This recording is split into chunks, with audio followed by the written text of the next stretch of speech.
हा कुठला तर आवाज आला. हा आपण शिपाई आहोत. शूर आम्ही शरदा आहे का. तसं शिपाई म्हणजे शाळेचा शिपाई नव्हे, शाळेच्या दारात असणार शिपाई म्हणजे सैनिक योद्धे. रोमी लोकांचे जे सैनिक होतं, रोमी लोकांचे जे योद्धे होते तंदुरुस्त होते, बलाढ्य असायचे, त्यांचे मोठे भाले असायच्या, हातात तलवार असायची, भाले असायचे, पायात लोखंडी बूट असायचं आणि सगळं संरक्षण असायचं आणि सगळे ड्रेस घालून ते तयार असायचे आणि ते पहारात द्यायचे आणि पाऊलाला तुरुंगात टाकलेलं असायचं. पाऊल त्यांना बघायचा आणि त्याच्याद्वारे तो देवाच्या वचनाचं मनन करत असताना म्हणजे ते जसं सैनिक आहे तसं आम्ही ख्रिस्ताचे सैनिक आहोत. हालेलुया. तर त्याच्यावरून तो सांगत आहे की आपण काय योद्धे आहोत आणि आमचं युद्ध रक्त मांसाबरोबर नाहीतर आकाशातल्या दुरात्म्याबरोबर आहे. सैतानाच्या डावपेचाबरोबर आपले युद्ध आहे. कोण आपल्याला काय म्हणतंय, कोण आपल्याला काय म्हणतंय, कोण आपल्याला नावं ठेवत असतं. आता जसं नंदुब्रदरांची साक्ष आपण ऐकली तर नंदुब्रदरांची बहीण त्यांचं दुश्मन नाही, त्यांचे वडील त्यांचे दुश्मन नाही. तर सैतानाला हे आवडत नाही हे त्यांनी प्रभूमध्ये वाढते आलं आणि म्हणून तो नेहमी काहीतरी करत राहत असतो, सातत्यानं तो कार्य करत असतो. तर त्याच्याबरोबर पण आपल्याकडं असणारे जे शस्त्र आहेत ते दैहिक नाहीत, तर तटबंदी जमीनदोस्त करण्याचे देवाच्या दृष्टीने समर्थ असे शस्त्र आपल्याकडे आहेत. हालेलुया. येशूने म्हटले की जे शरीराचा घात करतात त्यांना भिवू नका, पण आत्मा आणि शरीराचा नाश करण्यासाठी जो समर्थ आहे त्याला भ्या. हालेलुया. म्हणजे आमच्याकडे जे शस्त्र आहेत ते फार खतरनाक शस्त्र आहेत. येरिहोची भिंत आहे ना, नुसती प्रार्थनेच्या द्वारे, देवाच्या आराधनेच्या द्वारे पाडली आहे ना. तर आपल्याकडे मोठे शस्त्र आहेत. ज्यावेळेस तुम्ही पवित्र शास्त्रामध्ये बघितला तर आलिशा हा संदेष्टा, देवाचा जो संदेष्टा होता जुन्या करारामध्ये, तर आलिशा ज्यावेळेस तो तिथल्या राजाला सगळी खबर द्यायचा, आलिशाला प्राप्त व्हायचं की इथं ह्या आपल्या राजाच्या विरुद्ध इथं यू रचलेला आहे, तिथं यू रचलेला आहे. आणि तो इस्रायलाच्या राजाला सांगायचा, तो आपल्या गावच्या राजाला सांगायचा की इथं तुम्ही जाऊ नका, इथं तुम्ही युद्ध रचना करू नका किंवा यू रचना करू नका, कारण का तिथं खतरा आहे, तिथं सैनिक असणार आहेत, दुश्मन तिथं आपल्यावर आघात करणार आहेत. आणि त्यावेळेस तो आपल्या राजाला सांगून सावधान करायचा. तर हा जो परराष्ट्रीय राजा आहे, जो इस्रायलावर, शमरोनावर, यहुदावर जो आघात करण्याचा प्रयत्न करत होता, तो राजा आपल्या सैनिकांना म्हणायचा, आपल्या लोकांना, गुप्तचर लोकांना म्हणायचा की आम्ही आतल्या बाजूला बैठक घेतो, आम्ही ठरवतो कुठं काय करायचंय, कुठं हल्ला करायचा आहे. पण ही आतल्या बाजूची, आतल्या कोटामध्ये असणारी जी बैठक आहे, ह्या बैठकीतलं कोणीतरी शत्रूला जुळलेला आहे. कारण आमच्या ह्या बैठकीतले शब्द कोणतरी इस्रायलाच्या राजाला जाऊन कोणतरी सांगतंय. आणि मग ते म्हणले आम्ही नाही, आम्ही काही सांगत नाही. प्रत्येकाची विचारपूस करण्यात आली. मग कोण आमच्या ह्या सगळ्या बातम्या, आम्ही जिथं व्यूहरचना करणार असतोय, जिथनं हल्ला करणार असतोय, पण तो राजा बरेच वेळा त्या हल्ल्यापासून बाजूला येतोय, त्याला सावध कोण करतंय, त्याला ह्या बातम्या कोण देतंय.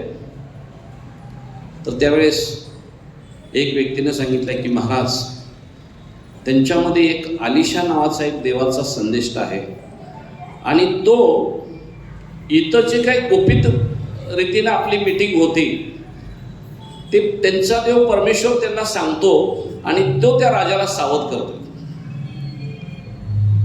आणि मग राजाचा राग पेटला. राजा म्हटला आता आपण ह्या राजाला आणि हे सोडूया, हा जो गुप्त हेर आहे की हा जो ह्याला जे प्राप्त होतंय त्यालाच आपण उडवूया. ना रहे बास ना रहे बासुरी, नाही ह्यालाच आपण उडवूया. आणि त्यानं 7 लोकांचं एक टीम अलिशा संदेष्टाकडे पाठवली. आणि अलिशा संदेष्टा डोंगरावर बसलेला होता प्रार्थना करत. आणि मग त्याने सांगितलं की हे राजा, हे अलिशा, तुला राज आज्ञा आहे खाली. आणि त्यावेळेस तो म्हटला, जर मी हे देवाचा माणूस अलिशा, राज आज्ञा आहे खाली आहे, राजाला भेटायला जायचं आहे. तर तो तिथे म्हणतोय की मी देवाचा जर संदेष्टा आहे, देवाचा माणूस आहे, तर खालची सगळी टीम जळून राख होऊ दे. आणि सगळे सैनिक एका टायमाला जळून गेले. राजा घाबर पडला, अरे काय, सगळी सैनिक गायब झाली. बहुतेक ते कुठे गेले, काय झाले माहीत नाही. दुसरी टीम पाठवली, दुसरी टीम तशीच. आणि मग तिसऱ्या टीमचा जो अध्यक्ष आहे तो जरा हुशार निघाला आणि तो म्हणला की हे देवाच्या माणसा, तुझ्या दृष्टीने आमचं प्राण अमूल्य असं वाटून द्या, राजाज्ञे कृपा करून खाली या.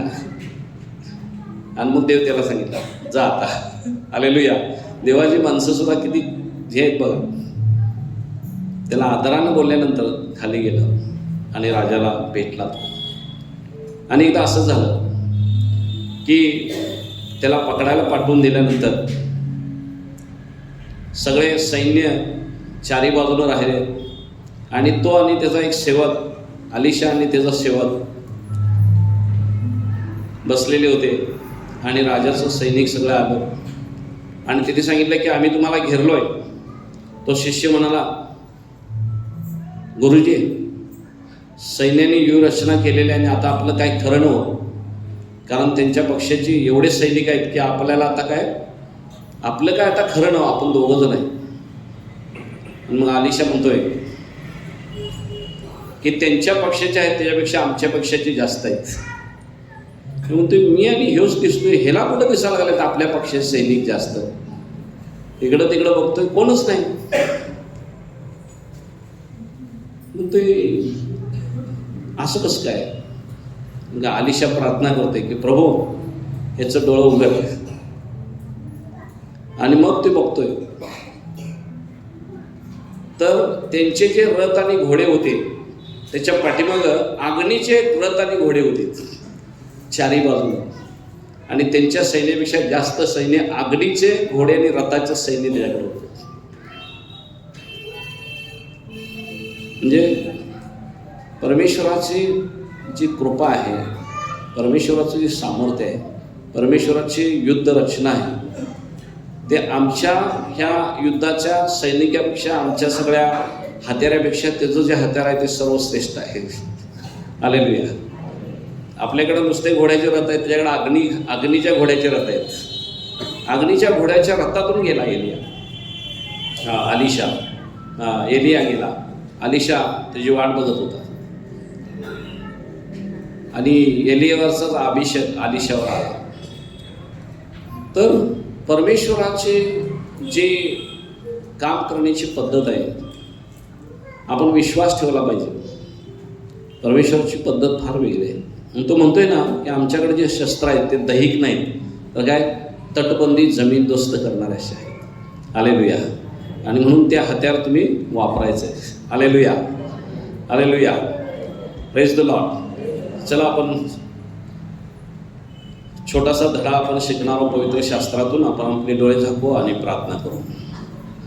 पवित्र महान असे सेनाधीश परमेश्वर बापा, आकाशाच्या आणि पृथ्वीच्या निर्माण करत्या, आम्ही तुझी स्तुती आणि प्रशंसा करतो. प्रभू येशू ख्रिस्ताच्या नावामध्ये आम्ही सर्वजण तुझ्या अधीन आणि स्वाधीन होतो. आमच्या प्रत्येकाचा ताबा तुझ्या हातामध्ये घे. तो आम्हाला सहाय्य कर, तो आम्हाला मार्गदर्शन कर. तुझं वचन आमच्या पावलाकरता दिवा आणि मार्गावरती प्रकाश व्हावं यासाठी सहाय्य कर अशी विनंती करतो.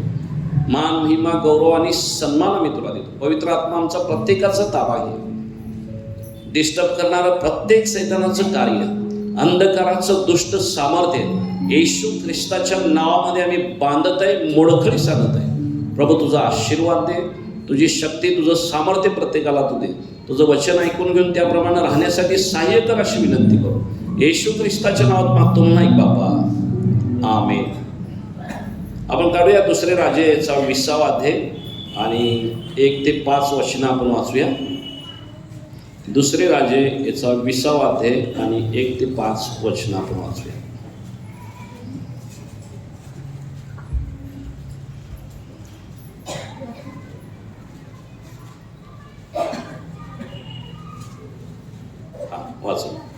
त्या समयी हिजकिया आजारी पडून मरावियास टेकला. तेव्हा आमोजाचा पुत्र यशया संदेष्टा त्याचकडे येऊन त्याला म्हणाला, परमेश्वर म्हणतो, आपल्या घराची निर्वाणीवर कर, कारण तू मरणार जगणार नाहीस. तेव्हा त्याने आपले तोंड भिंतीकडे फिरवून परमेश्वराची प्रार्थना केली. तो म्हणाला, हे परमेश्वरा, मी तुझ्यासमोर सत्यतेने व सात्विक मनाने वागलो आहे आणि तुझ्या दृष्टीने जे योग्य तेच करीत आलो आहे याचे स्मरण कर, अशी तुला मी विनंती करतो. असे म्हणून हिजकिया मनस्वी रडला.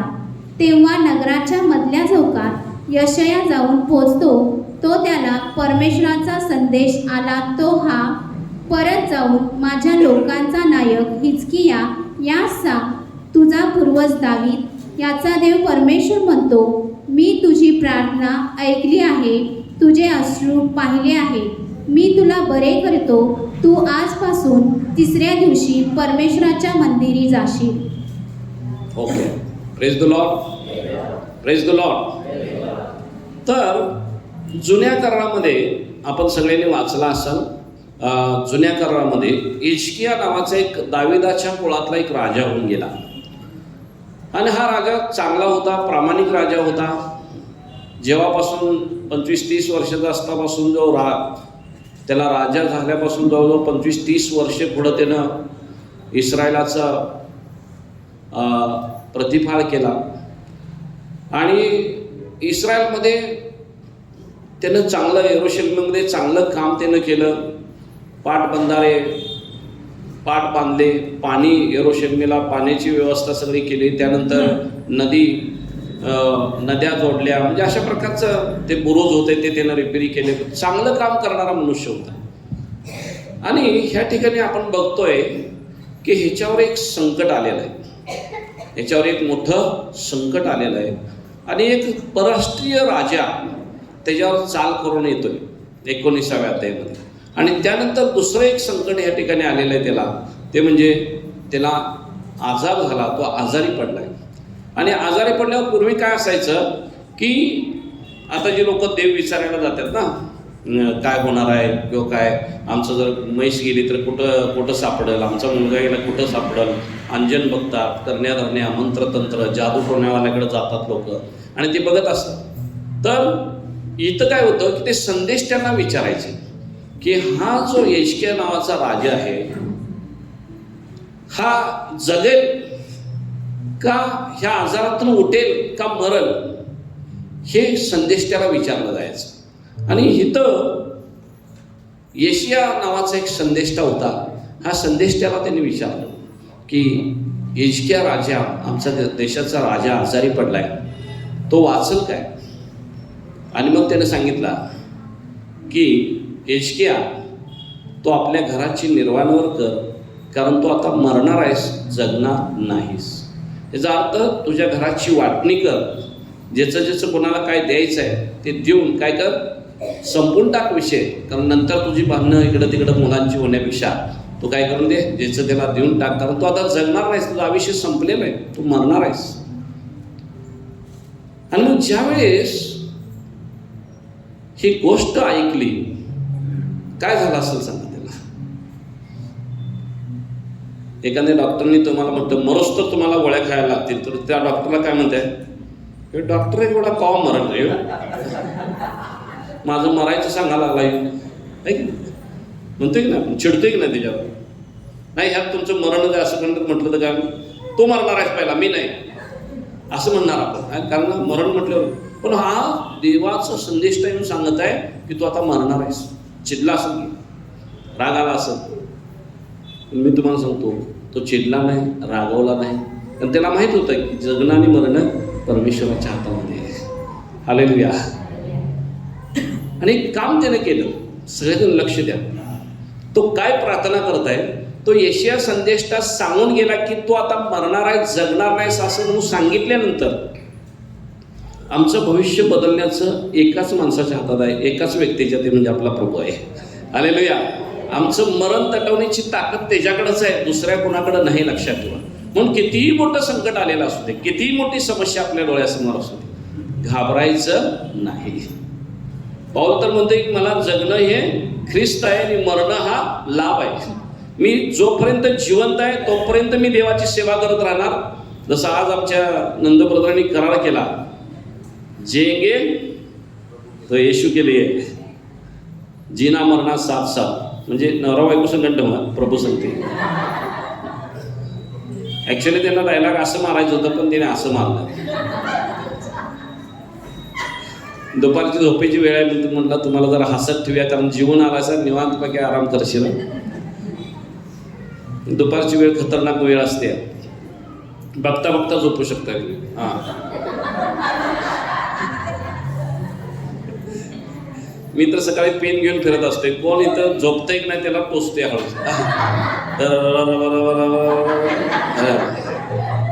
सकाळी पाटाची 5 लई मजा असते. जरा असं होत चाललेलं असतंय.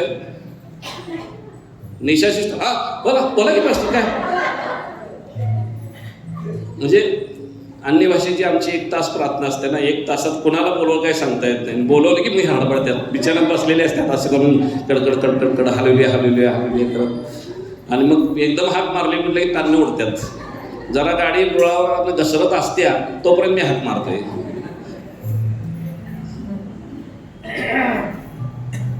हा, कुठं आलो होतो आपण?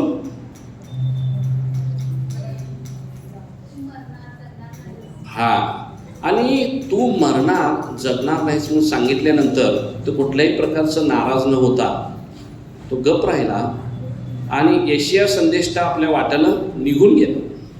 आणि त्यानं एकच काम केलं, ते म्हणजे तो भिंतीकडं तोंड करून रडला. भिंतीकडं तोंड केलं आणि मनस्वी अंतःकरणापासून त्यानं प्रार्थना केली. काय प्रार्थना केली त्याचा शब्द ऐकूया. हा, तो भिंतीकडे तोंड करून. हा, तेव्हा त्याने आपले तोंड भिंतीकडे फिरवून परमेश्वराची प्रार्थना केली. तो म्हणाला, हे परमेश्वरा, मी तुझ्या समोर सत्यतेने व सात्विक मनाने वागलो आहे. प्रार्थना ऐका बरं का, प्रार्थना ऐका. काय प्रार्थना करताय? हे परमेश्वरा, छोटीशी प्रार्थना केली पण देवानं मान्य केली प्रार्थना. बरं, हा, काय म्हणताय? हे परमेश्वरा, मी तुझ्या समोर सत्यतेने व सात्विक मनाने वागलो आहे आणि तुझ्या सत्यतेने आणि सात्विक मनाने. बघा, सत्यतेने आणि सात्विकता, सत्यता आणि सात्विकता ही फार महत्त्वाची असते, है ना. आपल्या घरात फोन जरी आला आणि आपल्याला जर जायचं नसलं किंवा तिकडे हे करायचं नसलं तर तिथनंच पोरग्याला सांगतोय, कोणाचा आहे, कोणाचा? नंदूचा. नाही, बाहेर गेल्यात म्हणून सांग. ज्वानी ज्वानी, यस पप्पा. एटिंग शुगर, नो पप्पा. लबाडी कुठनं चालू होत्या? बाबापासूनच. हमिंग करायला लागले.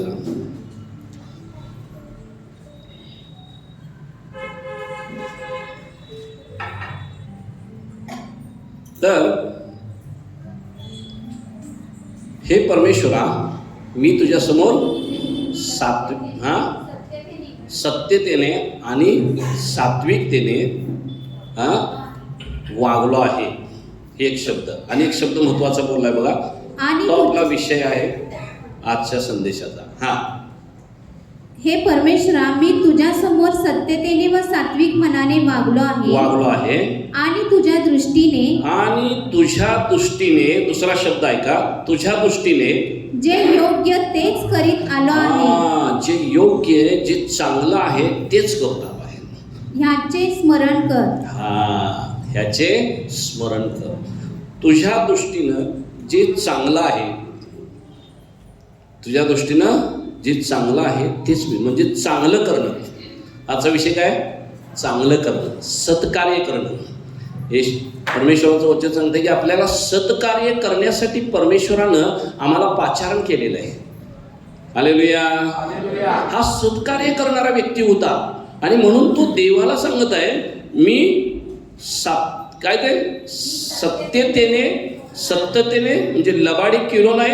राज्यपदावर 25 वर्ष आहे, लबाडी केली नाही, सत्यतेनं आणि सात्विक मनात कपट धरून कोणाचा डाव काढायचा, कुणाला तर कसं वागायचं, कुणाला कशी वागणूक द्यायची, तोंड बघून वागायचं नाही, तसं नाही. सत्यतेनं आणि सात्विक मनानं.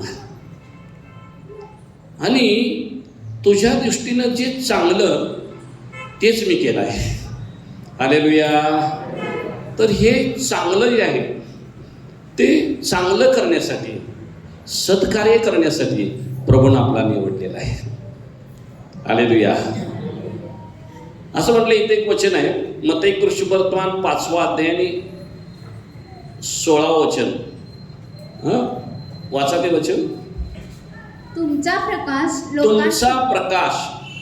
प्रकाश हा लोकांच्या समोर असा पडू दे की त्यांनी तुमची सत्कर्मे पाहून स्वर्गातील पित्याचं गौरव करावं. हालेलुया. बघा, तो विश्वास ठेवशील तर देवाचं गौरव पाहशील असं म्हटलेलं आहे. आणि फक्त विश्वासानंच गौरव पाहू शकत नाही, तर जर तू चांगलं करशील तरी तू देवाचं गौरव पाहशील. हालेलुया. बघा, इथं म्हटलंय की तुम्ही तुमच्या वागण्याच्या द्वारे, तुमच्या राहण्याच्या द्वारे, तुमच्या सत्कार्याच्या द्वारे, चांगल्या कार्याच्या द्वारे काय करतील? लोक तुमच्याकडे बघतील आणि ते म्हणतील की हेच खरे देवाचे लोक आहेत. सत्कार्याच्या द्वारे काय होईल? स्वर्गातील पित्याचं गौरव होईल. ह्या व्यक्तीनं सत्कार्य केलं होतं आणि म्हणून तो देवाला सांगितलं की तुझ्या दृष्टीनं जे काही नीट तेच मी करत आलो आहे आणि ह्याची आठवण कर, अशी प्रार्थना केली. आणि ही प्रार्थना परमेश्वरानं ऐकली. जो मनुष्य सत्कार्य करतोय, जो मनुष्य चांगलं काम करतोय, त्या माणसाची प्रार्थना देव लगेच ऐकतोय.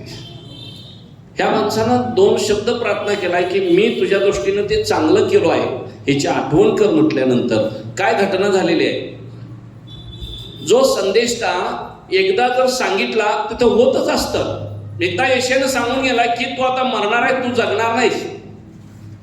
19व्या अध्यायामध्ये हा संदेशता सांगितला की ह्या राजाचं काय होणार आहे? ह्या राजा आमच्या राज्यावर राज्य करू शकणार नाही, तो बाण सुद्धा सोडू शकणार नाही, त्याचा खात्मा आहे, त्याला जमीनदोस्त देव करणार आहे सांगितला आणि संदेशता गेला.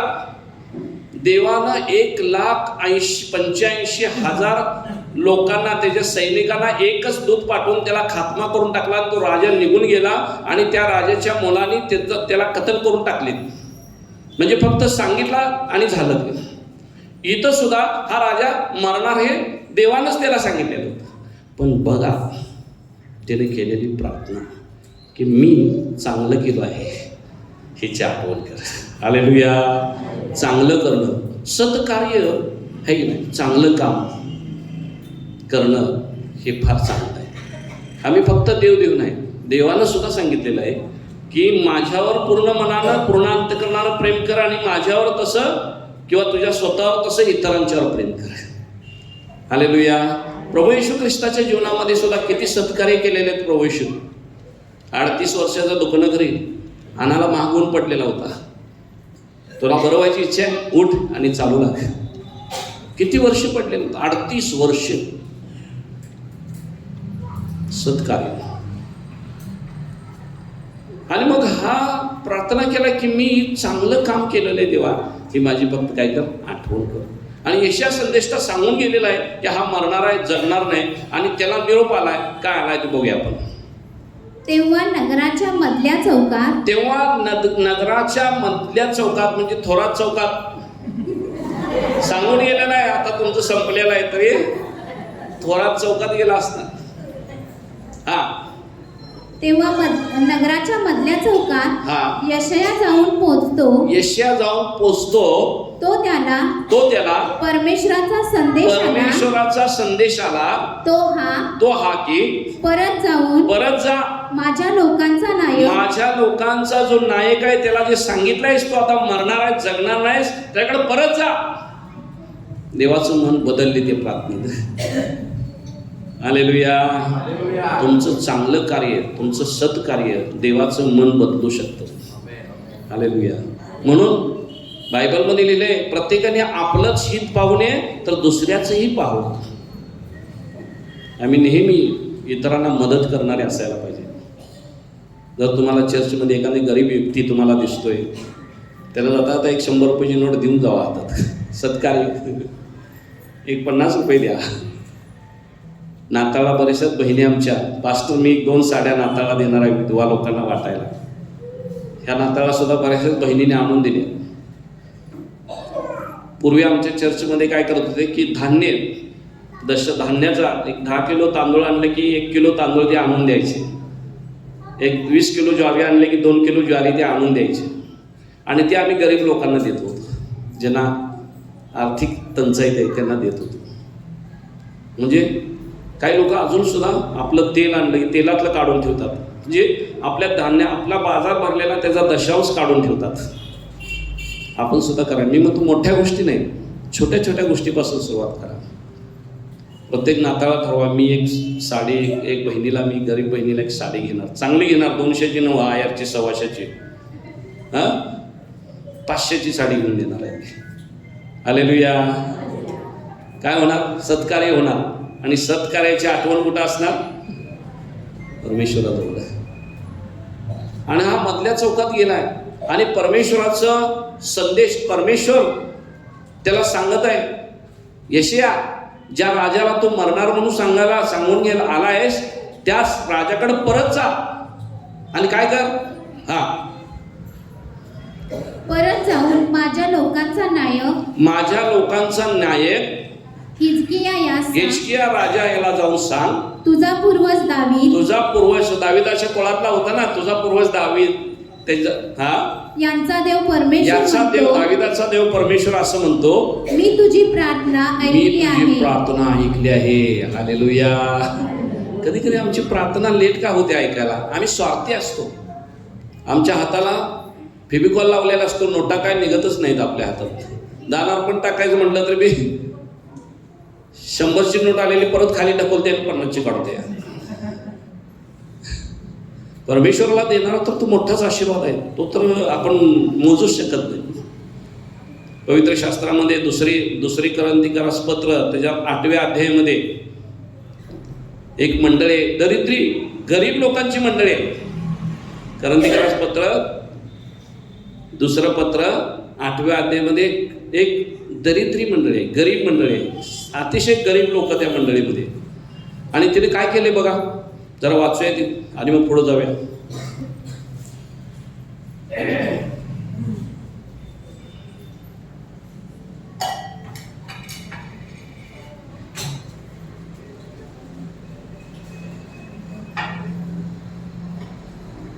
वाचा.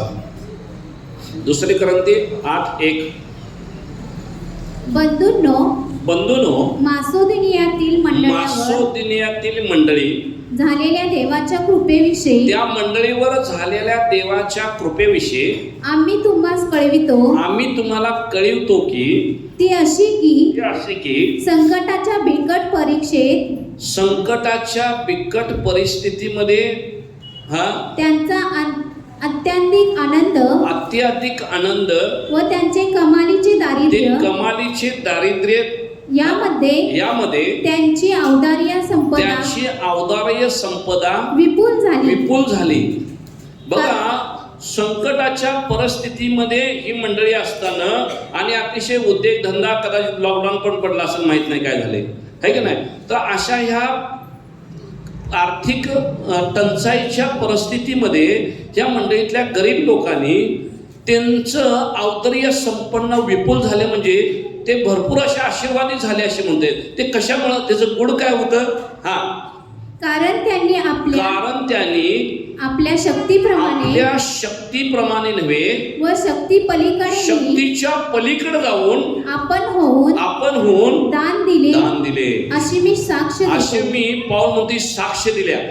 मोठ्या मंडळीची साक्ष देत नाही. एक गरीब लोक आपल्याकडे गरिबी असते नाही. एखादा दारात भिकारी जर आला असला, मावशी भाकरी, बाबा अजून मीच केलो नाही, तुला कुठलं वाढू, हा, काहीतरी करून त्याला दिलं पाहिजे. आपण काय करतो, कंटाळायला असतोय. ही गरीब आहे. आणि ही मंडळी गरीब असताना देखील, हे लोक गरीब असताना देखील आपल्या शक्तीप्रमाणे शक्तीच्या पलीकडं. आता आपण गोविंद ब्रदरनी साक्ष सांगितली. कशासाठी पैसे आलेले आहेत? कशासाठी आलेले? मुलगीसाठी. आणि एखाद्याने विचार काय केले असतं ना, एखाद्या बायकोनं काय म्हटले असते, हां मुलगीसाठी पैसे आलेत आणि तुम्ही कोण खर्च करणार, द्या माझ्याकडे, माझ्या पाकिटमध्ये ठेवतो, असं बायकोनं म्हटले असते, आहे का नाही? पण दोघांनी ठरवलं की आपण ते ऑर्गन आपण एक घ्यायचं आहे आपल्या चर्चसाठी आणि त्या ऑर्गनला तुम्हाला कोणाला दान द्यायचं असेल. आम्ही त्यांना सांगितलं तुम्ही मला एवढं पैसे द्या. आणि आम्हाला लक्षात पण नव्हतं की हा माणूस एवढं पैसे देईल. कल्पनेच्या पलीकडे देणारा परमेश्वर आहे.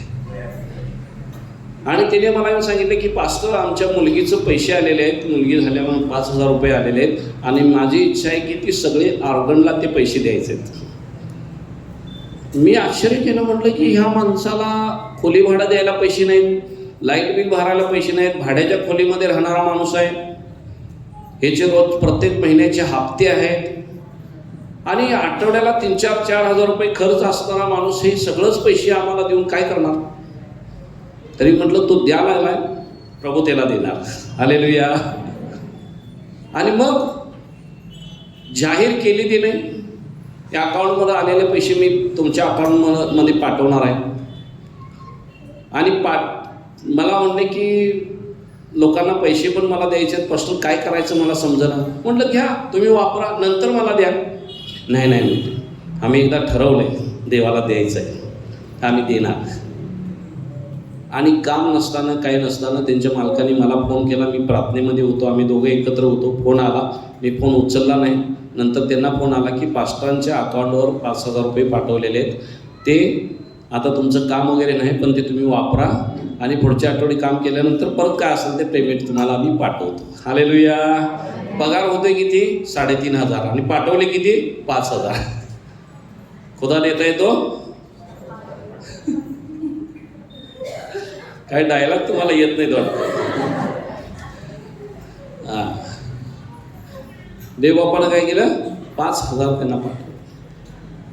म्हणजे दरिद्री परिस्थिती, गरिबीची परिस्थिती असताना देखील गेल्या टायमाला असंच झालं. त्यांच्या मुलगीला बरं नव्हतं, घरात पैसे नव्हते, मुलगी तापानं पणपणत होती आणि म्हटलं की मला पास्टर यांच्यासाठी प्रार्थना करा. मी प्रार्थना करत आहे तर का गोविंदाच्या बायकोला फोन आला आईचा, काय झालं पोरगी तब्येत. मग तुम्हाला माहितीच आहे की बायका आयास नाही सांगत असते सगळं. नवऱ्याला सांगणार नाही पण आईला गोलो सांगणार. काय सांगायचं, आई पोरगीला तापानं भाजा लागल्या, नवऱ्याकडे पैसे नाही, काय सगळं असं झालंय तसं झालंय, याव झालंय त्या झालंय आणि खापरे ऐकून द्याव केलं. आणि मग आईने काय केले, हळूच अकाउंटवर 1,000 रुपये पाठवून दिले. म्हणली बाळा तू काय कर, दवाखाना दाखव. आणि तेव्हा का पोरगीला प्रार्थना करून पोरगी बरी झाली, अकाउंटमध्ये पैसे तसेच आहेत. मग आता ठरवलं दोघांनी काय करणार, देवानं बरं केले तर आता हे कोणाचं आहे, देवाचं आहे. दोघांनी ठरवलं की 1,000 रुपये, मग दुसऱ्या आधी गरजा होत्या, त्यांचं खोलीभाडं होतं, इकडं तिकडं होतं, पण दोघांनी ठरवलं की ते 1,000 रुपये काय करायचे, पास्टरांना द्यायचं आहे. म्हणजे ते त्यांनी ऑर्गनला दिलं आणि ते 1,000 रुपये मी म्हटलं नको, मला कशाला, तुमची अशी परिस्थिती आहे, कशाला तुम्ही द्यायला लागला. नाही म्हणले आम्ही दोघांनी ठरवलं की हे 1,000 रुपये तुम्हाला, वैयक्तिक तुम्हाला आहे. हालेलुया. मी म्हटलं आता ठीक आहे, काय हरकत नाही. मी प्रार्थना केली. देवबापानं त्या महिन्यात त्यांना 3,500चं साहित्य देवानं पुरवलं. हालेलुया. पगार किती, त्या किती 1,000 रुपये होतं, बाजार केला असतं 1,000 रुपयेचा, पण 3,500 परमेश्वरनं त्यांना त्या आठवड्यात 2 महिने त्यांनी बाजार केला नाही, आणून दिलं लोकांनी. आईची कृपा झाली, आईनं चटणी पाठवली, 800 रुपये पाठवले. एक व्यक्तीनं 1,500 रुपयेचा बाजार त्यांना भरून दिला. कुणी काय मागितलंय काय नाही, ते येऊन पडलं. मी म्हटलं तुमचं आई घेऊन जावा. हालेलुया. तर ही जी मासू देण्याची मंडळी होती ती अशी गरीब मंडळी होती. आणि या गरीब मंडळींमध्ये देणारे लोक होते. काय असेल ते देवासाठी आतुर असणारे लोक आहेत. आपल्याला 10वा भाग द्यायला सांगायला 3 वेळा सांगायला लागते. मी तुम्हाला सांगतो, सगळ्या आपल्या मंडळीतल्या 200 लोकांनी जर सगळा 10वा भाग, पगाराचा 10वा भाग जर भंडारात टाकला तर आम्हाला कुणालाही मागायची गरज लागणार नाही. दुसरा मजला उठेल. हालेलुया. एक माणसाला कमीत कमी 10,000 रुपये कमवत असला तर त्यांना 1,000 रुपये चर्चमध्ये टाकलं तर 200 माणसाचं 2 लाख रुपये झाले. महिन्याला 2 लाख रुपये. आपल्या चर्चमध्ये दान आपण किती आठवड्याला 7-8 हजार रुपये, 5,000, 7,000, 8,000 होते. महिन्याला 30-40,000 होते. पण जर आम्ही सगळ्यांनी प्रामाणिकपणे देवाबरोबर प्रामाणिक राहिलो, आम्ही तर आशीर्वादित होईलच. या मंडळीची वाहवा पाऊल करतोय. आशिया खंडामध्ये असणारा हा मोठा वक्ता पुढारी म्हणतोय, या मंडळीला असं दिलंय हे गरीब असताना, गरीबाचे सांगतोय. येशू साहेब काय सांगते, ह्या बाईनं सगळ्यात जास्त दान अर्पण केले. तिने किती दिलं होतं? 2 तोल्या. पण आपलं सगळं दिलं. हालेलुया. श्रीमंताची कधी वाहवा केली नाही, ते देतीलच. गरीबानं दिलं. गरीब विधवा एलियाला भाकरी दिली. आणि काय झालं? एलिया म्हणतोय, तुझ्या घरातल्या भाकरीचं पीठ आणि तेलाच्या कोपीचं तेल कधी संपणार नाही, जा. हालेलुया. असा हा देवाचा आशीर्वाद आहे. म्हणून घेणाऱ्याने घ्यायला पाहिजे की देव किती महान आहे. सत्कार्य म्हणजे देवाला देणं सुद्धा सत्कार्य आहे. देवाच्या दानार्पणमध्ये देणं, दशमांश देणं सुद्धा सत्कार्य आहे. आणि गरिबांना, विधवांना, गरिबांना, गरजवंतांना देणं सुद्धा एक सत्कार्य आहे, चांगलं कार्य आहे. आणि या चांगल्या कामाची आठवण परमेश्वर करतो. हे मंडळीचा वाचूया. आणि मग काय म्हणते, अशा या 2 कोरिन्थीकरास पत्र 8वा अध्याय आणि 1 आणि 2 वचन पुन्हा एकदा स्पष्टीकरण तुम्हाला सांगतो आणि मग पुढे जाऊया आपण. बंधूंनो, मासोदिनीच्या मंडळीवर झालेल्या देवाच्या कृपेविषयी आम्ही तुम्हाला साक्ष देतो, कळवतो की ती अशी की संकटाच्या बिकट परिस्थितीमध्ये त्यांचा अत्याधिक आनंद त्यांना प्राप्त झाला. व त्यांचे कमालीचे दारिद्र्य असताना देखील यामध्ये त्यांची औदार्य संपदा विपुल झाली. विपुल त्यांना मिळालं, भरपूर मिळालं. कारण त्यांनी आपल्या शक्तीप्रमाणे व शक्तीच्या पलीकडे आपण दान दिले अशी मी साक्ष देतो. पाऊल त्या मंडळीची साक्ष देतो. म्हणून सत्काम करणाऱ्याला देव कधीच टाकत नाही. आणि मग इथं ह्या मधल्या चौकात हा यशाया संदेष्टा गेलाय आणि मग त्याला परमेश्वराचा निरोप आलाय. हे काय म्हणतंय की पुन्हा जाऊन माझा सेवक दावीद ह्याच्या कुळातला जो हिजकिया राजा आहे त्याला परत जाऊन सांग. काय सांग? दुसरे राज्य 20व्या अध्यायामध्ये परत जाऊया आपण. परत जाऊन माझ्या लोकांचा नायक हिजकिया राजाला सांग, तुझा पूर्वज दावीद यांचा देव परमेश्वर असे म्हणतो, मी तुझी प्रार्थना ऐकली आहे. तुझे अश्रू पाहिले आहेत. मी तुला बरे करतो. तू आजपासून तिसऱ्या दिवशी परमेश्वराच्या मंदिरात असशील. हालेलुया. सत्कार्याची प्रार्थना 6 महिने त्याला बिछाण्यात ठेवलं नाही. काय केलं? आजपासून तिसऱ्याच दिवशी तू देवाच्या मंदिरात असशील. हालेलुया. आणि मी तुझं आयुष्य 15 वर्षांनी वाढवतो. आणखी 15 वर्षानं वाढवतो. हालेलुया.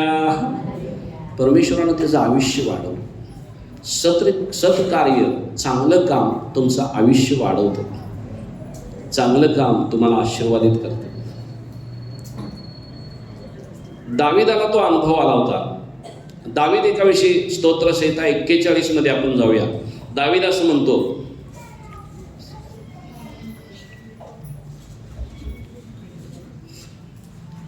चांगल्या कामाबद्दल दावीद काय म्हणतो बघूया.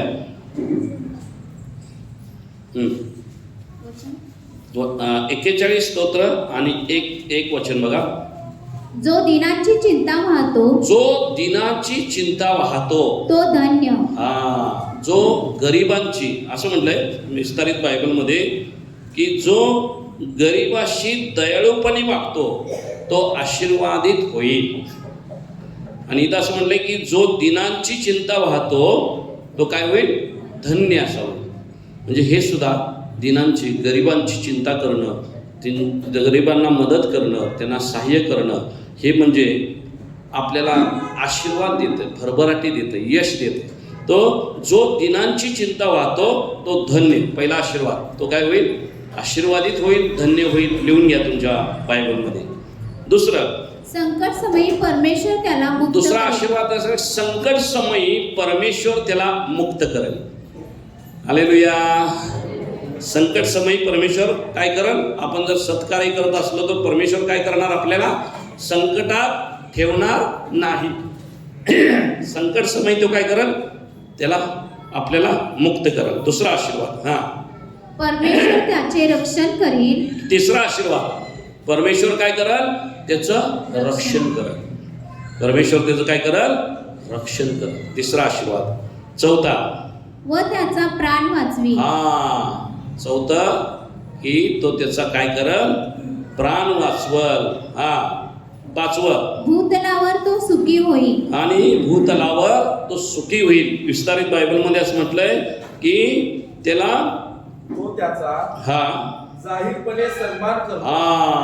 परमेश्वर त्याचा सन्मान करेल त्या माणसाचा. हालेलुया. कुणाचा, जो सत्कार्य करतो, गरिबाकडे बघतो, दिनांची चिंता वाहतो. त्यासाठी पहिली गोष्ट, संकट समयी परमेश्वर त्याला मुक्त करल, त्याला आशीर्वादित करल, त्याचं रक्षण करल, त्याला जिवंत ठेवल, मरू देणार नाही, आणि त्याचा सन्मान करल, आणि शत्रूचे सामर्थ्य त्याच्या समोर नष्ट करल. हालेलुया. हे पॉइंट लक्षात ठेवा.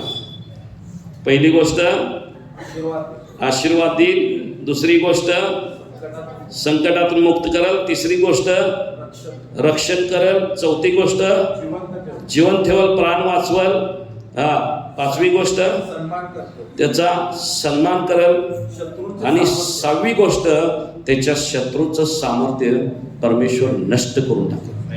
हालेलुया. बघा, चांगलं काम म्हणून येशू चांगलं काम करत होता. येशू चांगलं काम करायचं नेहमी चांगले. आणि चांगल्या कामाचा फायदा काय माहिती आहे काय, समजा तुमच्या शेजारी कोणतं आजारी आहे, तुम्ही एखादा बिस्किटचा पुडा घेऊन गेला आणि त्याला दिलं, त्याला असं वाटलं, अरे गणेश माझ्याकडं ह्या परिस्थितीमध्ये आला, माझ्यासाठी त्याने प्रार्थना केली. तर मोका आहे, मोका देवाचं वचन सांगण्याचा. तुमचा दुश्मन आजारी पडू दे, जावा त्याच्या भेटीला. हे चर्च काढून टाकावं, नगरपालिकेनं हे चर्च आपल्या ताब्यात घ्यावं म्हणून अर्ज देणारा माणूस, हे चर्च काढा म्हणून एवढा अर्जाचा गट्टा नगरपालिकेत देणं दिलाय, आणि चर्चचा फोटो घेऊन हे चर्च काढावं म्हणून उपोषण करणारा माणूस, जिवंत जळून घेणार मी, चर्च नाही काढला, तो माणूस आजारी पडला. आणि शब्बेलनं सांगितलं की पप्पा तो असा अंकल ते आजारी आहेत. मी त्याच्याकडे गेलो, त्यासाठी प्रार्थना केली. त्याला अटॅक आला होता, झटका आला होता. हे लोक, सिस्टर लोक, नर्सेस लोक, अलिशेबा वगैरे तिथं होते. त्याचं छाती दाबून तो परत त्याला जिवंत केला. जिवंत देवानं केला की काहीतरी हे सवच काहीतरी करेल म्हणून, पण सवच काय केलं नाही. मी जाऊन आणि प्रार्थना केली, साहेब या म्हटलं, प्रार्थना करून घेतली. बाहेर आल्यावर अनेक अर्ज दिला चर्च काढायला. आणि मग महिन्याभरानंतर अर्ज बी इथं, फाईल बी इथं, साहेब गेले.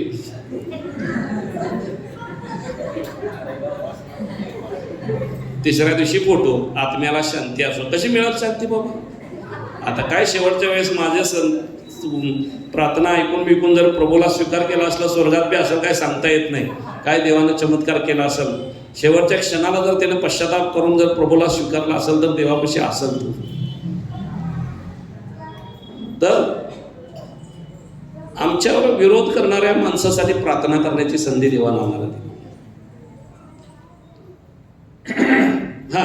तर त्याच्या शत्रूचं सामर्थ्य जो हा नष्ट करतो. त्यासाठी एक वचन बघूया आपण आणि मग आपण संपवणार आहोत. तुम्हाला पण भुका लागल्या असतील, जायची गडबड असेल.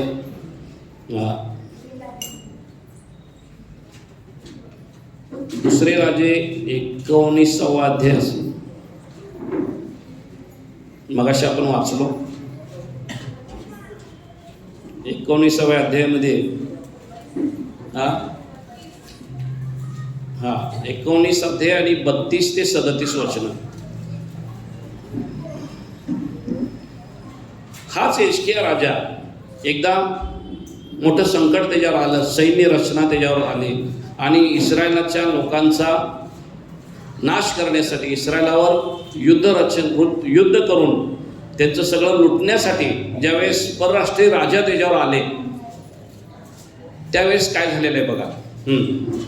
याकरिता अश्शूराच्या राजाविषयी परमेश्वर म्हणतो, तो या नगरात प्रवेश करणार नाही. आणि मग त्यानं अशा धमक्या दिला होता की आता हिजकिया राजाला जाऊन सांगा की ज्या देवावर तुम्ही भिस्त ठेवलाय अशा अनेक देवांचं मंदिर आम्ही जमीनदोस्त केलेले आहेत आणि अनेक देवांचे देव आम्ही आणून इकडे टाकलेले आहेत आणि त्या देवांचं आमच्या समोर काही चाललं नाही. तुमचा इस्रायलाचा देव आम्हाला काय करणार आहे? आणि हिजकिया तुम्हाला फसवल की इस्रायलाच्या देवाकडे वळा, त्याची आराधना करा म्हणजे तो तुम्हाला सोडवल असं तुम्हाला तो सांगल, पण त्याचं ऐकू नका, तुम्ही माझ्या अधीन व्हा असा परराष्ट्रीय राजा त्याला म्हणत आहे. आणि मग त्यावेळेस हे जे हिजकिया राजा आणि यशाया संदेष्टा हे एकत्र येऊन ते जे पत्र त्यांनी पाठवलं होतं त्या राजानं, ते पत्र देवापाशी उघडून त्यांनी प्रार्थना केली आणि प्रार्थना केल्यावर यशाया संदेष्टानं त्यांच्यासाठी भविष्यवाणी केली. यशाया संदेष्टा काय म्हणतोय बघा. याकरता अश्शूराच्या राजाविषयी अश्शूराचा राजा येणार होता याच्यावर, इस्रायलाच्या राजावर. परमेश्वर असे म्हणतो, तो या नगरात तो या देवाच्या नगराला प्रवेश करणार नाही, त्याचं पाय इथं लागू मी देणार नाही. आता रचना केलेले दुसऱ्या दिवशी सुद्धा ते अटॅक करू शकत होते.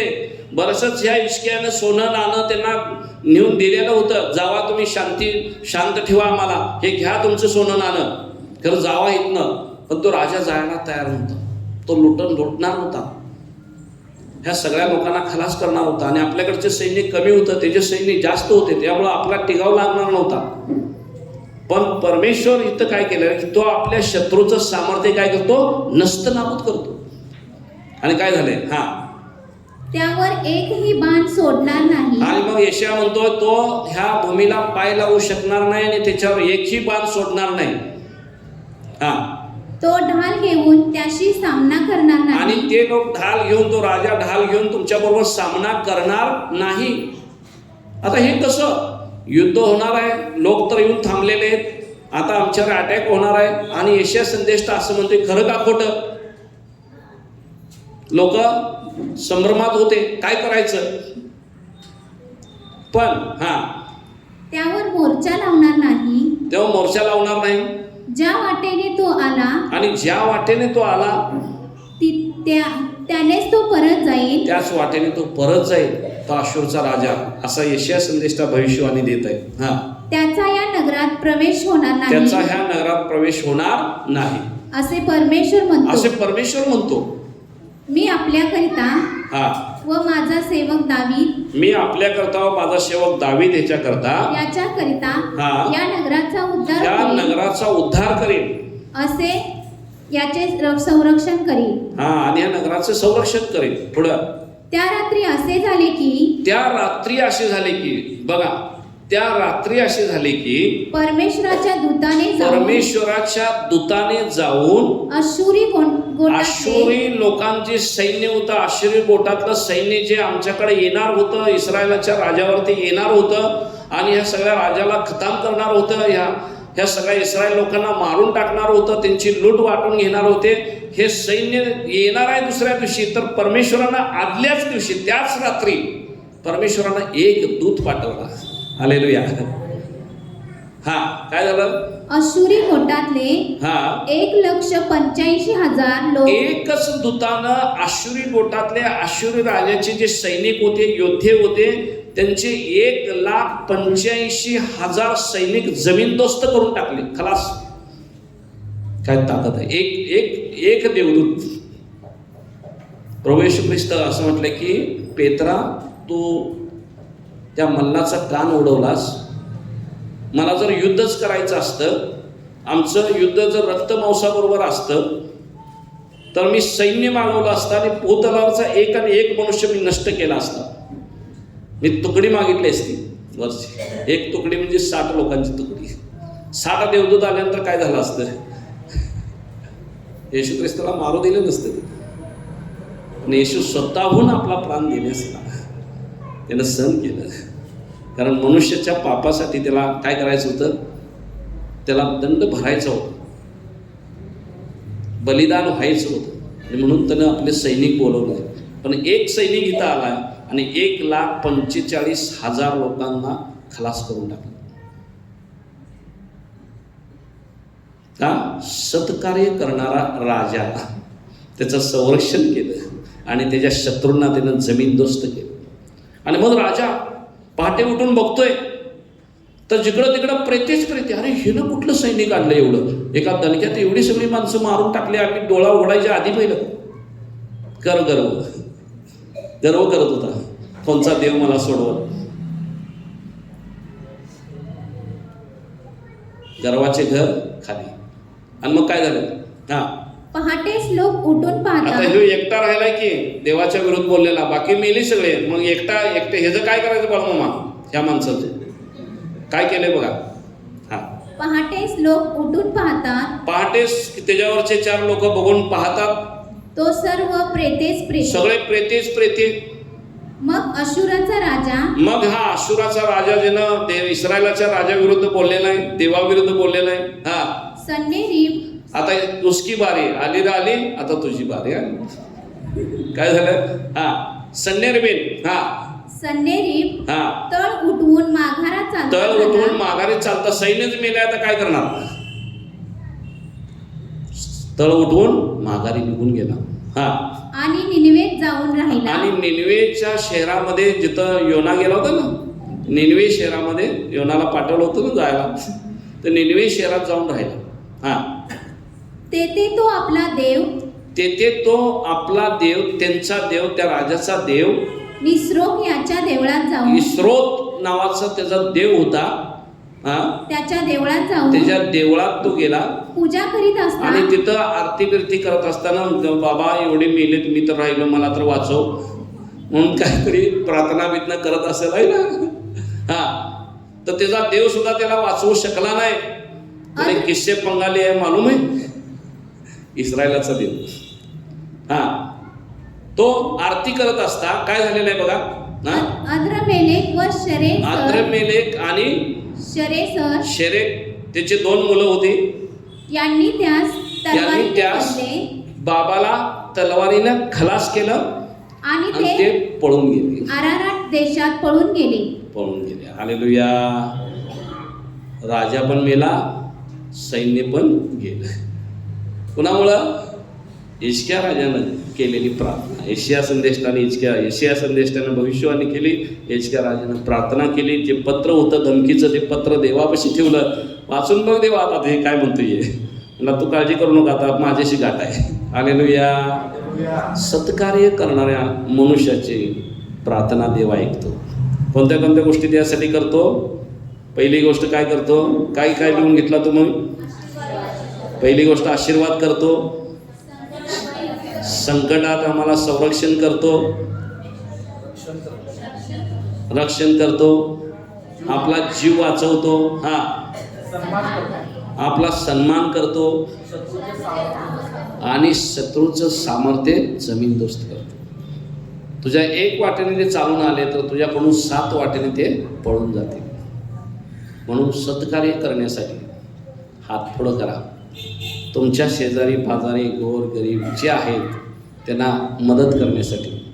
परमेश्वराचं ते परमेश्वराला आणि मनुष्याचं ते म्हणून. काही लोक काय करतात, दशमांश द्यायचा तो गरिबाला मदत करतो. तसं नाही, देवाचं ते देवाला आणि गरिबाचं ते गरिबाला, कैसराचं ते कैसराला आणि देवाचं ते देवाला.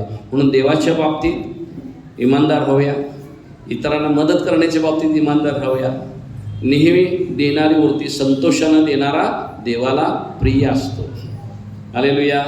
म्हणून नेहमी आम्ही दया करणारं, दरिद्र्यांना मदत करणारं, देवाच्या कार्याला पुढं हात घेऊन नेहमी आपला चिंगूसपणा न करता नेहमी आपण उधार असणार असं जर व्यक्ती असलो तर परमेश्वर तो आमचा पैसा दवाखान्याला जाऊ देणार नाही. आमच्या शत्रूला चित्ताड केल्याशिवाय तो राहणार नाही. कारण युद्ध तुमच्याबरोबर नाही, त्याच्याबरोबर असणार आहे. कारण तो तुमचा पार्टनर आहे. तुमचा उद्योग व्यवसाय त्याला घेऊन तुम्ही करता, त्याचा दशमांश, त्याच्या अर्पण देवाचं ते करता, त्यावेळेस देव तुमचा पार्टनरशिप असतो. मग तुमचा धंदा, तुमचा उद्योग, तुमचं काम, तुमचं आजारपण सगळं सांभाळायची ताकद त्याच्याकडे आहे. चला आपण आपले डोळे झाकू आणि प्रार्थना. Thank you Jesus. Hallelujah. Praise the Lord. प्रभुदेवा, तू आम्हाला सत्कार्य करण्यासाठी पाचारण केलेलं आहेस. चला आपण आपले डोळे झाकूया.